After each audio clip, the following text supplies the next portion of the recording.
Voy a dar un contexto. Germán y yo estamos haciendo hace unos meses ¿cómo se diría? Como un trato entre nosotros de intercambiar libros y leerlos y hacer más o menos como semanalmente un pequeño resumen de lo que ha leído uno, que ha leído el otro. Así los dos nos complementamos de información nueva de lo que ha leído el otro. Y la idea era, claro que vamos un poco lentos con eso, ¿no? La idea era acabar ese libro y que usted continuara con otro, y yo acabarle ese libro con otro, no ha acabado el primero y este no ha acabado tampoco ese. De hecho yo iba a leer dos libros en el tiempo que usted leía uno, Exacto, sí, porque porque el el que mío está era muy denso leyendo y yo dije que Germán pues es que lo haría más lento. exactamente. Vamos un poco mal con eso, pero la idea está muy buena y de hecho es una muy buena idea que le sugerimos a la gente que la haga, sea que nos esté escuchando. Sí es muy buena idea como que intercambien libros o se pongan la meta de leer, si quieren leer, ¿no? Que siempre, pues, en Gente Inteligente siempre recomendamos muchísimo, muchísimo la lectura, es decir, la lectura es no sé, pienso que es esencial, es fundamental para abrir su mente, para tener más cultura, para quizás poder cambiar la forma de pensar, para tener más vocabulario, para conocer más. Había un escritor que decía, bueno, ahorita se me va a olvidar la frase, como siempre, soy malo para las frases. Me encanta, se me quedó con la reflexión de la frase y la aplico y me gusta, pero se me olvida la frase como tal. Decía, los límites del lenguaje son los límites del pensamiento. Una persona que no lee, no tiene lenguaje, no tiene lección, no tiene palabras, por lo cual tampoco va a tener mucho pensamiento, ¿no? Entonces, es decir, como que la lectura fomenta todo, fomenta el aprendizaje del lenguaje, nuevas palabras, del léxico, cultura, abre su mente, puede tener nuevos conceptos, nuevos pensamientos, nuevas ideas, conocer de historia, saber información. Entonces yo siempre recomiendo mucho la lectura, pues a través de la página Gente Inteligente.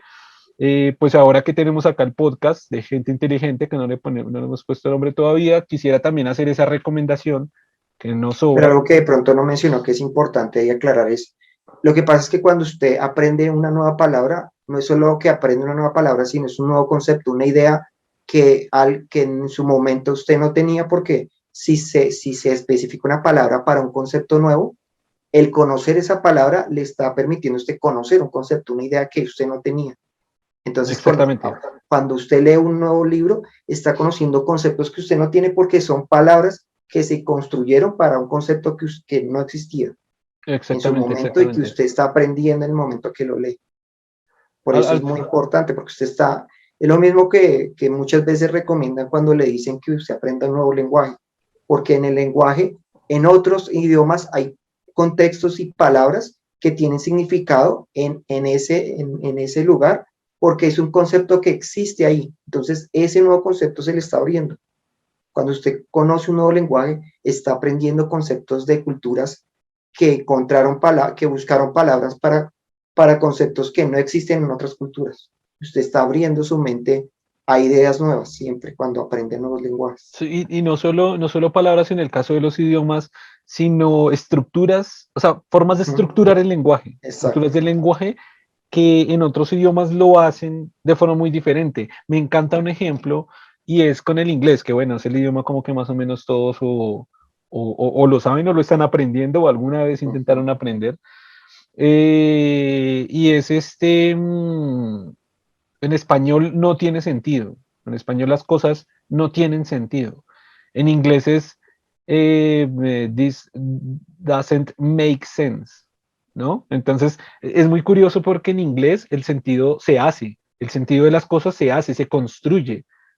Las cosas le hacen sentido o no le hacen sentido, porque es a mí el que me hace sentido algo o no. En español las cosas tienen sentido o no lo tienen. El concepto como tal lo tiene, algo o tiene sentido o no lo tiene, es como intrínseco en el elemento. Mientras que allí es como más de que lo hace, es más constructivo. El sentido se construye, el sentido se hace, porque al final yo puedo hacer el sentido, ¿no? Si no hace sentido, al final puede hacer sentido posteriormente o no.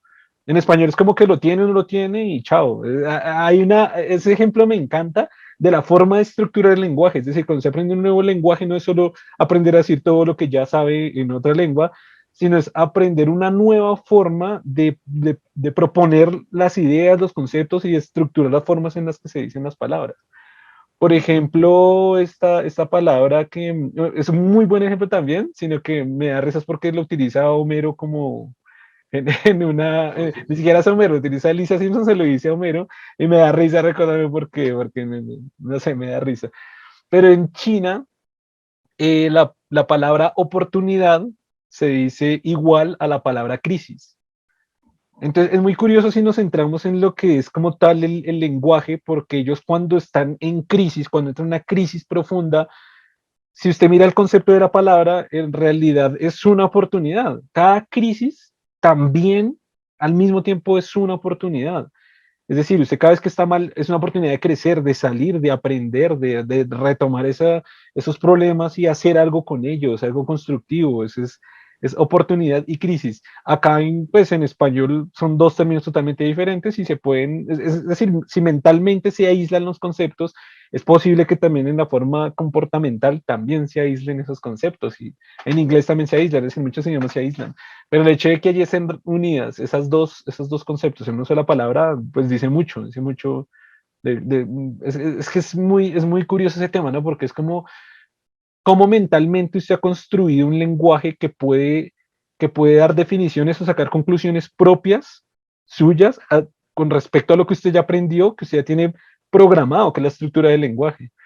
Y hay investigaciones muy buenas sobre las mentes bilingües, ¿no? Cerebros bilingües llaman eso. Es como las personas que han podido aprender dos lenguajes o que saben dos lenguajes o más. Y es esto voy a confirmarlo, pero estoy casi seguro de que es verídico y es decir, neuroanatómicamente el cerebro cambia de forma. Al solo aprender un idioma completo, si usted es bilingüe, ya tiene una estructura neuroanatómica diferente en su cerebro.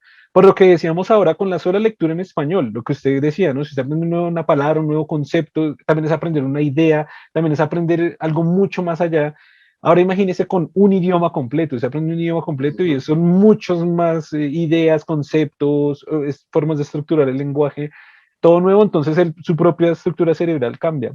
Por ejemplo, una de estas investigaciones, ahora sí estoy bastante seguro que lo leí, decía que las personas con un cerebro bilingüe, oh, se me fue la paloma, iba a decir algo de la investigación, espere que se me fue. Como que eran capaces de, ok, eran capaces de racionalizar mucho mejor las ideas cuando se pensaba en el segundo idioma. Por ejemplo, en mi caso, o en el caso de muchos, es el inglés. Si usted, digamos, si usted trata de pensar una idea, de plantear una idea, pero en inglés, cuando usted la comienza a hablar en inglés o la piensa en inglés, es más seguro que usted llegue a conclusiones más razonables, más lógicas, que cuando lo hace en su idioma nativo.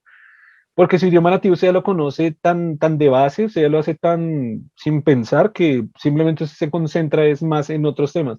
Cuando se tiene que racionalizar también la forma de decir las palabras, como que intrínsecamente tiene que hacer una relación objetiva del pensamiento que se va a plantear a través de ese lenguaje. Entonces Casi que usted tiene está que, en muy... la medida que hablando, construir el concepto en el otro idioma. Se los tiene que ir construyendo porque no es su idioma natural. Entonces, Exactamente. esa cuestión de ir construyendo el concepto en el otro lenguaje lo obliga a estar pensando y argumentando de manera que sea lógica. Claro, En el claro. otro lenguaje es tan natural que usted no piensa si está hablando de forma lógica. Si no es Exactamente. natural, su mente ya lo hace y no está evaluando si es lógico lo que está diciendo, si hay una correlación entre las frases, lo cual en el otro idioma sí lo tiene que hacer porque usted no lo domina. Exactamente. Listo, sí. Listo, sí, pero usted me interrumpió hace 2 horas de un discurso increíble que yo A estaba ver, dando aquí siga, sobre siga. la lectura. No, pero no, igual creo que sí lo alcancé a decir todo. Estaba diciendo, bueno, que esta era una idea muy interesante para cualquiera que nos esté escuchando y es eso, si tienen un amigo o si tienen alguien que puedan intercambiar pues un libro, que cada uno lo lea y que semanalmente se puedan dar un feedback, ¿cómo se diría? Bueno, un feedback, Retroalimentación, sí. una retroalimentación de lo que cada uno leyó. Es muy interesante porque es casi como si las dos personas estuvieran leyendo dos libros simultáneamente. Es decir, si me doy el plazo en 2 meses a acabar un libro y la otra persona también, y semanalmente las dos se van transfiriendo esa información, semanalmente, pues al cabo de los 2 meses yo tengo la información de mi libro y la información del libro de mi amigo. Pues, perfecto, o sea, sí, sí que me parece una, o sea, nosotros lo planteamos hace mucho con Germán y me ha parecido una idea excelente, aunque tenemos que avanzar más rápido, Germán, pero sí es una idea muy Lo buena. importante es que también le sirve para que, digamos, cuando usted lee el otro libro, mire, le va a mostrar que el otro libro es interesante para que él se anime a leer el otro, ¿no? Cuando ya vuelvan a retomar. Digamos que cada uno lee un libro y luego pueden devolver el otro libro y la otra persona lee el libro que el otro leyó. De esa manera como lo motiva usted a decirle, mire, es interesante esto es lo que se está planteando para que usted diga, uy, sí vale la pena que lo lea. Y si vale la pena en el sentido de que puede que al comienzo no le encuentre lo interesante, pero en la medida que va avanzando lo va viendo.